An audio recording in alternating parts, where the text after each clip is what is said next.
dit souvent que l'eau, c'est la vie. Mais ici, en Côte d'Ivoire, l'eau a emporté des vies. La saison des pluies est de retour.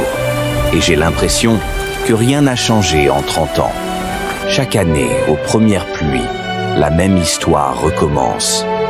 Des rues transformées en rivières, des familles déplacées, des vies emportées. Mon histoire avec les inondations commence à Abobo Banco. J'étais jeune, mais je me souviens, surtout de la deuxième inondation, parce que ce jour-là, ma mère n'a pas pu retenir ses larmes. En 2024, plus de 27 morts à Abidjan seulement. Chaque année, les inondations tuent, et chaque année, nous oublions. On n'a pas eu le temps de sauver nos affaires. L'eau est montée trop vite. J'ai vu ma maison avalée par l'eau. J'ai vu ma mère pleurer d'impuissance. Plus tard, à Avocatier, toujours à Abobo, j'ai revécu l'horreur. La clôture a cédé. L'eau est entrée. Elle a tout pris. Des vêtements, des meubles et surtout nos livres. Des souvenirs qui ne s'effacent pas. La dernière fois, c'était à Anador. Les eaux n'avaient plus de passage. Des constructions illégales bloquaient tout. L'eau s'est faufilée dans nos maisons. Il a fallu casser un pan entier du mur du collège pour que l'eau s'évacue. Sinon, c'était fini pour nous. Ce jour-là, la pluie ne voulait plus s'arrêter. Les voitures flottaient comme des jouets. Le silence, avant le choc. J'ai vu une voiture se déporter, puis heurter un piéton. Le bruit, le désespoir. Mais on ne pouvait rien faire. À Koumassi, une femme de 79 ans. Elle s'appelait Mma Sissé. Elle vivait seule. Quand l'eau est montée, elle a tenté de fuir avec sa canne. Oh my God! Elle n'avait plus de force. L'eau lui arrivait jusqu'au cou. Oh Les my jeunes la God! regardaient depuis l'autre rive. Ils pleuraient. Mais il n'y avait aucun passage, aucune barque, rien, juste de l'eau et l'impuissance. Nematouley, un sous-quartier dans la commune d'Atekoubé, a vécu une journée noire ce mercredi 21 mai 2025. 12 victimes, dont 6 morts, à Nematouley, à Atekoubé. C'est le bilan de l'éboulement provoqué ce mercredi 21 mai par la pluie qui s'est abattue sur le district, et ce, selon un bilan final du groupement des sapeurs-pompiers militaires de Côte d'Ivoire. Ci-dessous, quelques images du drame des enfants emportés, des vies brisées, et on dirait que ça ne choque plus personne.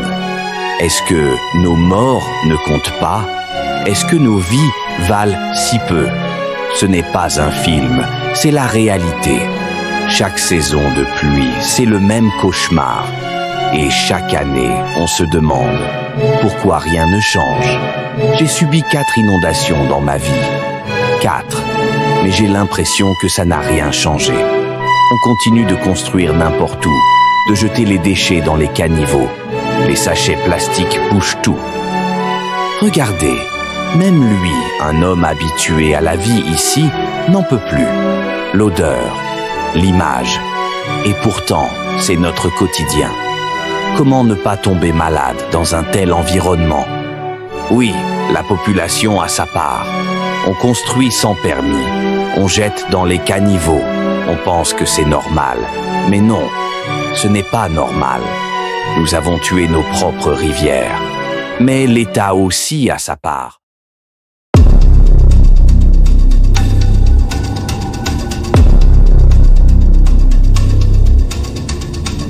Où sont les plans d'urbanisme?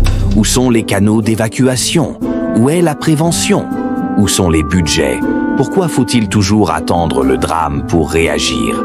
Oui, le gouvernement a sa part de responsabilité. Urbanisation anarchique, manque de drainage, corruption dans l'attribution des permis, inaction, oubli.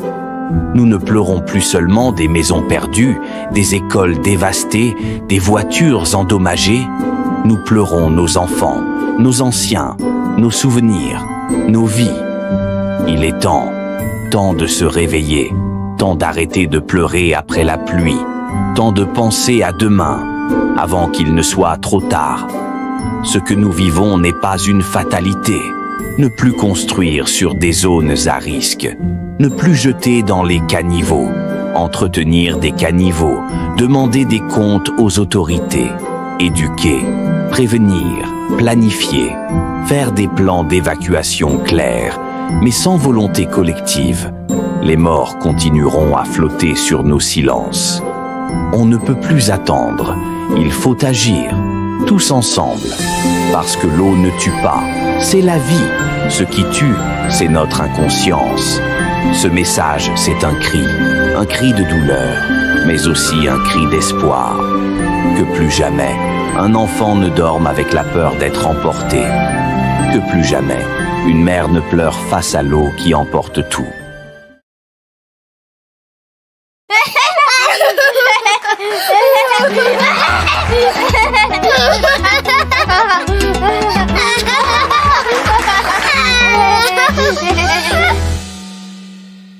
Regardons autour de nous. Les rues, les caniveaux, les marchés. Une seule chose revient partout, les sachets plastiques. Ils étouffent nos terres, bloquent les eaux de pluie, provoquent les inondations, et tuent notre environnement à petit feu. Et pourtant, des solutions existent. Pourquoi continuer d'utiliser des sachets plastiques qui polluent, alors que nous pouvons fabriquer localement des sachets biodégradables, propres et respectueux de la nature? C'est possible. Mais il faut la volonté politique, l'investissement local, et la sensibilisation nationale. À nos dirigeants, nous vous parlons aujourd'hui, non pas avec colère, mais avec espoir. L'espoir que vous nous entendrez. L'espoir que vous agirez, avant qu'il ne soit trop tard. Les ordures envahissent nos rues. Elles bouchent nos caniveaux. Elles tuent, silencieusement, mais sûrement. Chaque sac plastique jeté dans la rue est une inondation de plus. Chaque montagne de déchets non ramassés est une maladie de plus. Mais il existe des solutions, simples, réalistes, et surtout, urgentes. Ce pays mérite mieux. Chaque commune mérite ses propres poubelles. Des vraies, solides, durables. Ce pays mérite des camions neufs, capables de circuler dans tous les quartiers, même les plus reculés. Ce pays mérite des agents d'entretien bien formés, bien équipés, et bien payés.